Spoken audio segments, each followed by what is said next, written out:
इस लड़की को हमेशा ऐसा लगता है कि उसके साथ साथ कोई और भी मौजूद है, जबकि वो अकेले रहती होती है अपने घर में। ये लड़की जब भी अपने ऑफिस से घर आती है तो हमेशा कुछ ना कुछ बिखरा हुआ पाती है, इस बात से अनजान की जो वो सोचती है वो असल में सच है, क्योंकि ये लड़का एक साइको किलर होता है। जो भी लड़की इसके प्रपोजल को ठुकराती है ये उसके हाथ और पैर काट देता है, लेकिन लड़की को कानों कान खबर तक नहीं होती, क्योंकि ये उसके उठने से पहले ही चला जाता है। और जब भी ये लड़की सुबह उठती है तो कुछ ना कुछ सामान हमेशा यूज्ड पाती है या राशन कम हुआ पाती है। दूसरे लड़कों से बचने के लिए ये अपने घर में मेन प्रोडक्ट भी रखती है, मेन के जूते रखती है, मेन अंडरवेयर रखती है, ये दिखाने के लिए कि ये अकेले नहीं रहती, इसके साथ कोई आदमी भी रहता है। लेकिन इसको शक होना जब से चालू होता है जब इसके घर के डोर का लॉक हमेशा ये खुला हुआ पाती है। ये बात वो अपनी दोस्त को भी बताती है। एक रात ऐसा होता है कि इसके घर में बहुत जोर जोर की डोर का नॉक खुलने और बंद होने लग जाता है। पुलिस में रिपोर्ट करने के बाद भी कोई फर्क नहीं पड़ता, क्योंकि पुलिस कोई एक्शन ही नहीं लेती, और उसी रात को ये लड़का दोबारा से उसके घर में आ जाता है। अब आप बोलोगे कि ये लड़का रोज इसके घर में आ रहा है, लेकिन इसको पता कैसे नहीं चल रहा, क्योंकि ये हर रोज लड़की को क्लोरोफॉर्म सुंघाता है, जिसकी वजह से ये सुबह उठती है चक्कर खाते हुए, डिजीनेस की वजह से उठती है। लेकिन चीजें सारी बदल जाती है जब इसके घर में इसके बॉस आते हैं। ये बॉस इसको घर छोड़ते हैं अपनी गाड़ी से और वॉलेट देने के बहाने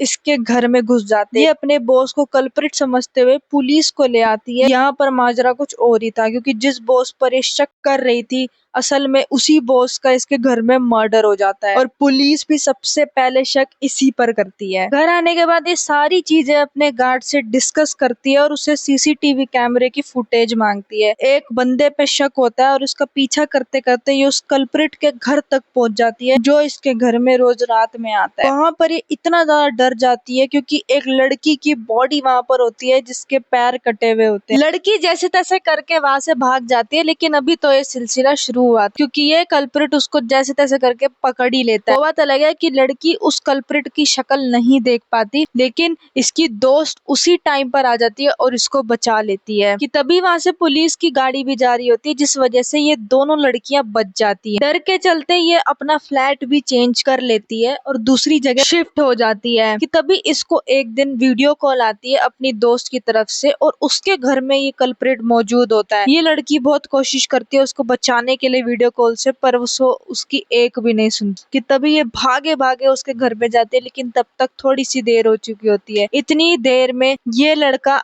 अब उस लड़की के नए घर में भी चला गया है, लेकिन यहाँ पे इसकी दोस्त का पैर कटते कटते बच जाता है, बस छोटी सी माइनर सी चोट आई होती है। तभी ये डिटेक्टिव इस लड़की को एक कैमरा देते हैं इसकी प्रोटेक्शन के लिए, जो कि कुछ पेंगुइन शेप का होता है, और ये उसे अपने घर में इंस्टॉल भी कर लेती है। कि तभी उसको इस कैमरे से इतनी ज्यादा मदद मिलती है, ये आप आगे देखोगे। इस स्टोर में, इस कन्वीनियंस स्टोर में कुछ ना कुछ सामान लेने के लिए आई होती है। कि तभी इसको यहाँ पे अचानक से इसको अपनी पिछली सोसाइटी का गार्ड दिखता है, और वो इससे पूछता है कि क्या आप सब कुछ ठीक चल रहा है, अब आप ठीक है, अब आपको तो वो करीब परेशान नहीं कर रहा, और भी कई सारे अजीबोगरीब से सवाल पूछता है, जिसको लड़की पूरी पूरी इग्नोर करने की भी कोशिश कर रही होती है, लेकिन वो लड़का इसके नजरों के सामने से हट ही नहीं रहा होता। कि तभी वो लड़की से जाते हुए कहता है कि मैं तुम्हें जल्दी मिलूंगा, सी यू सून। कि तभी लड़की समझ जाती है कि यही वो बंदा है। पता लगने के बाद ये अपने घर की तरफ इतनी तेजी से भागती है, घर को इतने अच्छे से बंद कर लेती है ताकि कोई भी बंदा घुस ना पाए। लेकिन जैसे ही ये घर पहुंचती है, ये अपना कैमरा चेक करती है, जिसमें ये देखती है कि कल्प्रिट इसके जाने के बाद दोबारा से आया था और फिर चला गया था। लेकिन असल कहानी तो कुछ और ही होती है।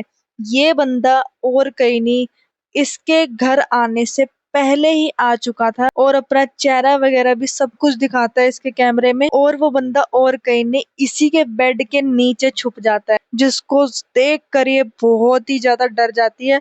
और ये सच में बहुत ज्यादा स्केरी एक्सपीरियंस था, इसको देखकर तो मेरी भी हालत खराब हो गई थी। कि तभी ये जल्द से जल्द वहां से भागने की कोशिश करती है, लेकिन क्योंकि इसने इतने सारे लॉक लगा रखे थे अपने गेट पर कि ये भाग नहीं पाती, उनको खोल ही नहीं पाती है, जिसकी वजह से ये पकड़ी जाती है उस लड़के के हाथों। और फिर उसके बाद ये बंदा इसको फिर से धमकी देता है कि अगर तुम भागना चाहती हो तो भाग सकती हो, लेकिन भागने के बाद अगर मैंने तुम्हें पकड़ लिया तो मैं तुम्हारे हाथ और पैर काट दूंगा। लेकिन फिर भी लड़की डरती नहीं है, वो भाग जाती है। तभी वहाँ पर डिटेक्टिव आता है इसको बचाने के लिए। अब ऐसा लगता है कि डिटेक्टिव इसको बचा ही लेगा, लेकिन असल बात तो कुछ और होती है। ये बंदा उस डिटेक्टिव को भी नहीं छोड़ता, ये डिटेक्टिव के भी गले में कुछ इंजेक्शन सा लगा देता है, जिसकी वजह से वो भी बेहोश हो जाते हैं और वो बचा नहीं पाते इसको। तो लड़की अब अकेली थी, अब वो क्या करेगी? तो अब सीधा सिंपल सी बात है कि वो लड़की अब मारने की कोशिश भी करती है इस बंदे को, लेकिन वो मार नहीं पाती। ये लड़की का हाथ काटने जा ही रहा होता है कि तभी लड़की इसके जहाँ पे चोट लगी होती है वो वाली चीज दबा देती है और ये बच के वहां से फिर से भागने की कोशिश करती है ये पूरी कि तभी इन दोनों के ऊपर एक बॉक्स गिर जाता है। लड़की को गला दबा के मारने की कोशिश करता है, भी लड़की सक्सेसफुल हो जाती है और इसको मार डालती है। लेकिन कहानी यहीं पर ही खत्म नहीं होती। अब ये लड़का तो मर गया था, लेकिन जो इस लड़की को ये लाइफ टाइम ट्रॉमा दे गया इसको तो शायद ही कोई हील कर पाए। आज के लिए बस इतना ही। अब मिलेंगे आपको किसी अपने अगले वीडियो में, तब तक के लिए गुड लक। वीडियो अच्छी लगी हो तो चैनल को प्लीज सब्सक्राइब जरूर कर देना।